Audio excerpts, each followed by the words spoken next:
un hundimiento más. No tengamos presente que no fue el único, la historia de esta actividad que ha sido golpeada a través de los años. Tanto el recuerdo del repunte como del Rigel y como de todos los otros está día a día presente, incluyendo el propio que me tocará vivir, así que no te quepa la menor duda a los oyentes y a quienes sean parte de la sociedad marítima que nosotros vivimos con eso presente día a día. Desde ese momento, en estos 3 años, ¿qué es lo que se ha modificado, qué ha cambiado en lo que tiene que ver a la labor que llevan adelante los marineros y las tripulaciones? Realmente lo que hay que decir que no grandes cosas. Algunos sectores, algunas empresas han tomado algún criterio de avanzar sobre la renovación de la flota, pero eso ha ocurrido en la flota fundamentalmente de Rawson, en la flota costera, que son los barcos que los astilleros locales pueden hacer con cierta celeridad. Y además porque el pulso de estas posibilidades también lo marca el propio recurso, donde se focalizó la posibilidad de desarrollar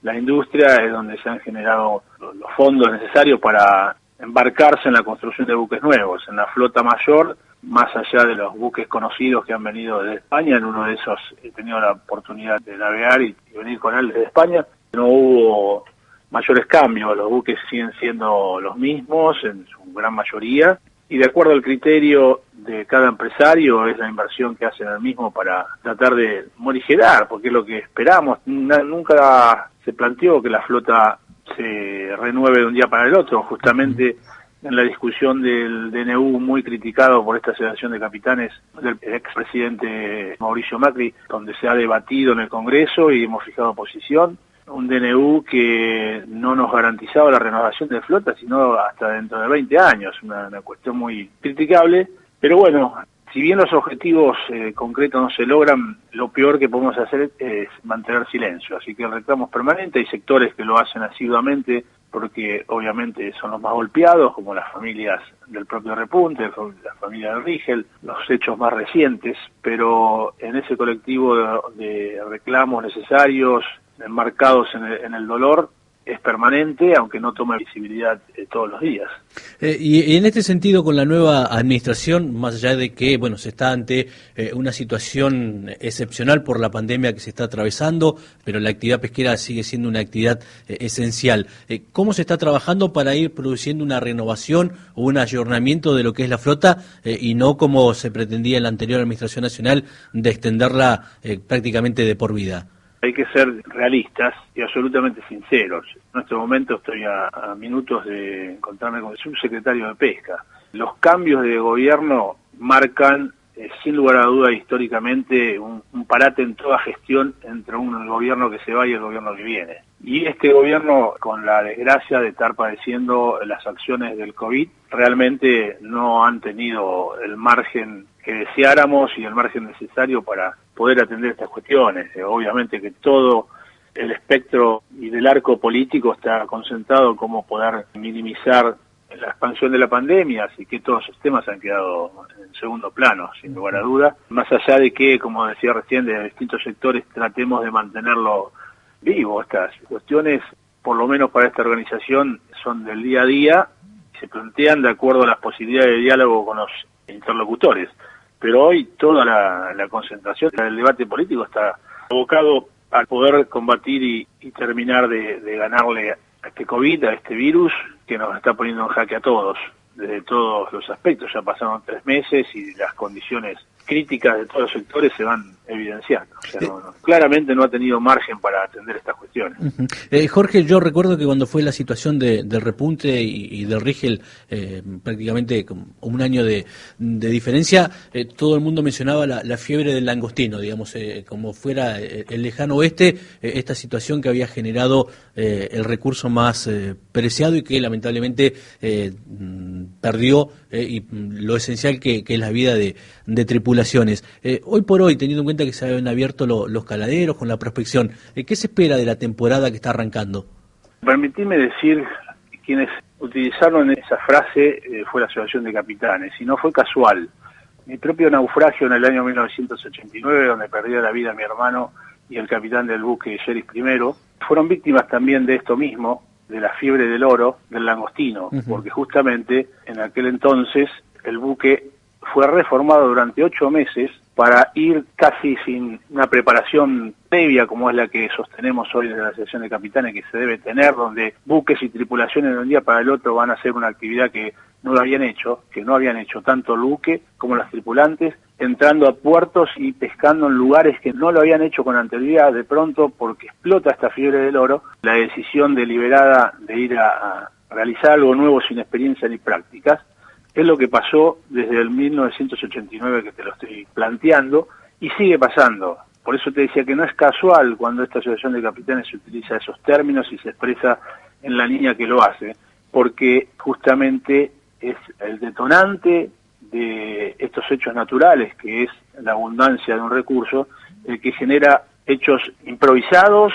donde no se consideran ciertas cuestiones que nosotros hemos expresado todo esto en el libro Civilización y Barbarie en el Mar Argentino. Ahí, en 10 capítulos, está claramente expuesta toda la situación de la industria pesquera a través de los años, obviamente pasible de objeciones, críticas, consideraciones opuestas, pero fue una expresión de esta organización para abrir el debate, para dejar la provocación y que justamente trabajemos para que esto no pase. La necesidad de ganar dinero a través de la explotación de recursos es algo que inquieta a cualquiera, pero se debe pensar ya en un nuevo siglo que no podemos seguir realizando esta actividad de pesca, esta industria pesquera, que genera tanto, que genera trabajo, producción, alimento, todo lo que ello conlleva. No podemos seguir realizándola con buques del siglo pasado y con prácticas y educación del siglo pasado. Realmente, y me paro sobre el hecho puntual para poner énfasis en lo que estoy tratando de decir, realmente el hecho lamentable que me tocará vivir en el Sheriff primero, me marca claramente un detonador en la posición de la falta de capacitación, educación y formación que hay en las tripulaciones y en el sector en general de esta industria, que consideran que solamente soltar los cabos y un buque vaya y vuelva, y entre esos hechos pasan muchas cosas, y la formación es fundamental. Lamentablemente el accidente del Sheriff fue por falta de capacitación, un capitán con 30 años que no tenía la formación necesaria, que no era su responsabilidad, ¿no? Esto claramente lo digo en el libro, es una cuestión de quienes consideran que nosotros debemos tener mejor formación o no tenerla. Por eso lo de la civilización y la barbarie, donde los bárbaros somos nosotros, los trabajadores, y donde la civilización son quienes nos gobiernan, que son los políticos, que son los empresarios, que son las fuerzas que nos controlan, tanto la Armada como la Prefectura. Esa es la división entre la civilización y barbarie. Y mientras eso no cambie,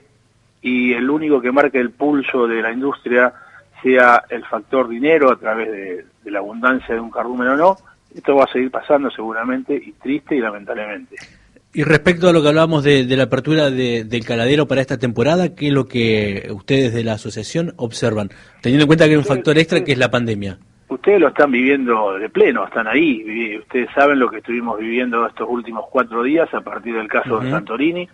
donde obviamente nosotros desde nuestra organización tenemos la relación directa con nuestros capitanes desde el primer día que apareció esta problemática, donde tanto Comodoro como Rawson y Madryn tenían una cierta tranquilidad por la meridiana situación que parecía de control, y de pronto un caso que detona en muchas reacciones, algunas lamentables, equivocadas, donde enfrenta a la sociedad, donde empiezan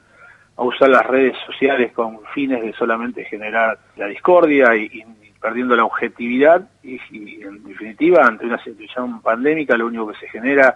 es dolor. El subsecretario de Pesca sostenía que de alguna manera era una responsabilidad de él y de sus auxiliares no haber tenido un control sobre esto, pero nadie está planteándose dónde se contagió este trabajador, porque estamos seguros que en el medio del mar no fue. Entonces hay que revisar un poco más, y lo que hay que dejar es de buscar culpables y responsables, y hay que ocuparse para que las cosas no se expandan. Y dicho esto, te digo que en una reunión donde pude ser oyente en el día de ayer, entre todo el sector empresario, sindical y de gobierno, las soluciones no son mágicas. Esto se complica, se están hablando de tiempos de entre 7 y 14 días de demorar la actividad para evaluar situaciones, algo que desde nuestro criterio no debería ser así, porque si tenemos claramente cuáles son las vías de contagio de este COVID. No debemos dejarnos llevar por el pánico y por la carga, o descarga, mejor dicho, anímica que se ve en las redes sociales. La prensa también debe tener su moderación para hacer un aporte para poder reactivar esta industria, que es absolutamente necesaria que lo haga, porque han pasado más de 3 meses y todos los sectores estamos en seria crisis. Y esta actividad se mantiene con la producción. Si no se pesca, si no se sale a pescar, esto termina mal sin lugar a dudas para muchos sectores. Con lo cual te digo que hasta ayer no hay al menos una precisión de cuándo se va a reactivar la actividad. Los buques que salieron a pescar descargarían con máximos cuidados, pero eso no garantiza que vuelvan a hacerlo. No sé si volverán a Puerto Mar del Plata, y las expectativas de operación también dependen del recurso, de los resultados de la prospección que se está haciendo ahora. Hay una discusión salarial entre las cámaras y el sector de marinería, que nosotros no fuimos ajenos, si fijamos nuestra posición, donde claramente se sabe que nuestros acuerdos tienen un carácter de básico y donde nuestros capitanes y oficiales resuelven su salario final con su empleador, armador o empresa, y en esa línea cada uno tiene la libertad de acordar.